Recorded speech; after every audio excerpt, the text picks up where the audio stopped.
Then the owner came back and said, "Why are you taking my stuff? Why are you stealing my stuff?"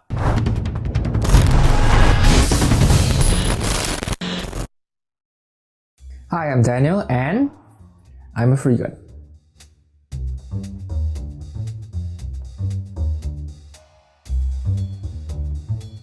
Use 3 words to describe your lifestyle. Free, frugal, fringe. If I'm a freegan, then obviously free must be one of the words, right? Let's face it, freeganism is not mainstream and I don't think it will become mainstream. It will always be something weird that people like me do. I've come to accept that I'm not trying to bring freeganism to the mainstream. I'm trying to share about freeganism to people who already share similar values. What is freeganism? Freeganism to me is a way of life. Freeganism is a movement where we don't buy things. We get everything for free.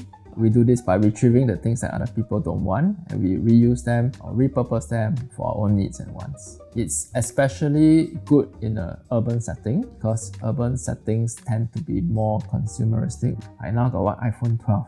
My iPhone 8 still can use what? Why need 12? I would say that the people who are very conscious about face cannot be freegan. It's something I learned in the past 3 years. Why did you decide to adopt freeganism into your life? Because it made sense. If things can still be used, just collect and use them. Even though I'm the kind of person who would use something until really cannot use.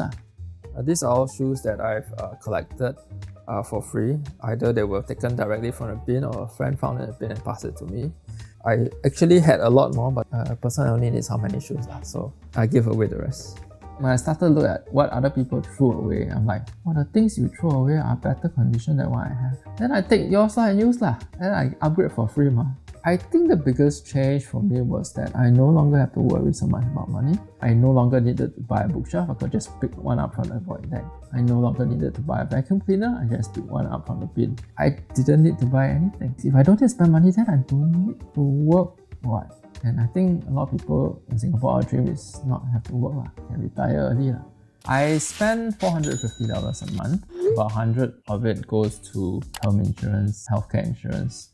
About 100 of it goes to savings and investments. I spend about $75 a month on transport, EasyLink only, no Grab. $28 on mobile phone, which gives a lot of data. Then I also spend on utilities, and then I give my parents some money. I break down my expenses into fixed, needs, and wants. Fixed expenses are expenses that I cannot remove. For example, my MediShield life premiums. Needs are expenses where I need to pay but I cannot reduce to zero. For example, transport, mobile phone, internet subscription. Wants are expenses that I can remove completely to zero if I want to. If I want to go holiday this year, I go work part-time. Biggest misconception about what you do. People see me as a freeloader. While there is some truth in that, but I would invite people to look at society's waste. We only take things that people don't want. How were you first introduced to freeganism? Back then, in 2016, I was involved with a community trying to help people have a more harmonious relationship with money. And they ran these community circles called honesty circles. Honesty circles are something like cell groups. A bunch of people gather together and talk about their relationship to money. And in that particular honesty circle that I attended, it was called passion versus paycheck. And then this guy said, actually I'm not supposed to be here. I'm only here because it's raining. But since I'm here, let me tell you about my life. I'm 45 years old this year. I spend $100 a month and I'm retired. And I was like, he said, I'm a freegan. And after the whole session, I went to talk to him. I said, hey, I want to be a freegan like you. How do I do it? He gave me 3 projects to do. The first project was to go to my neighbors and ask them for any leftover food that they still can eat, but they don't eat, so they throw away. The second project was to walk around my HDB neighborhood to see what people put in plastic bags. So in those plastic bags, I found more stuff. Sometimes food, sometimes other stuff. So the third project was to go to the back of businesses after they close for the day and see what is it that they put in the back, especially supermarkets. And that was how I was introduced to freeganism. Do you think what you're doing is unconventional? Yes, that's why you're filming me. I've always believed that if you want to have results that are different from other people, you have to do things that are different from other people. What do your family and friends think about this? When I first started out, my parents were like, Daniel, you need money, we can give you. It wasn't so much about the money back then. It was an interesting way of life. I was learning something new. My mom was more supportive. My dad was not so, until I gave him a fossil watch I found in the bin. And then he's like, oh, you got more of this kind of words can get. When I was not a freegan, I had a small circle of friends. When I became freegan, some of those friends couldn't accept it. I would say that 90% of my friends today is in the freegan community. There was one time that renovate, they felt a bit bad about clear all this stuff from the order's house and all throw away. So they called me and asked me, hey, you want to get your freegan friends come and take some stuff or not? Then some miscommunication or what lah. We ended up at the person's house and the person had so much stuff inside the house and outside the house and the whole corridor full of that stuff. When we reached there, the owner wasn't around, so I called my contact and my contact person said, you just start collecting from outside first. Okay lor, we just follow, we start collecting the stuff from outside, collect, put aside. And the owner came back and said, why are you taking my stuff? Why are you stealing my stuff? And then she got so agitated that she called the police on us.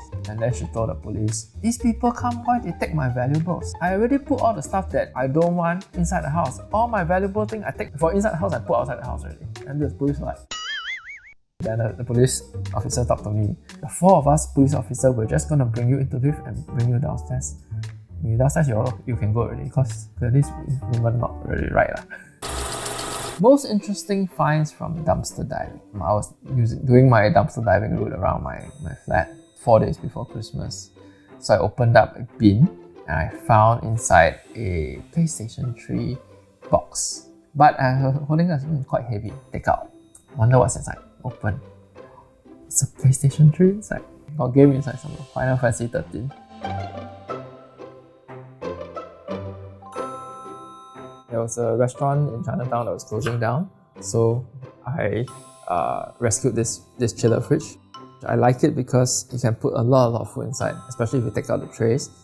It's the same feeling as when you go to a shopping center, you saw this good deal, $100 item, you buy it for $20, oh, you feel good about it. The only difference is that instead of paying $20, you get it for free. Has veganism changed your perception towards anything? Yes, it has changed a lot of perceptions. It's taught me that trash isn't always trash. It changed my perception about money. I realized that you can get a lot of things without having to spend money. What do you have to say to naysayers? I have nothing to say naysayers. Why do I want to surround myself with people who are negative towards me? I'd rather surround myself with people who are positive.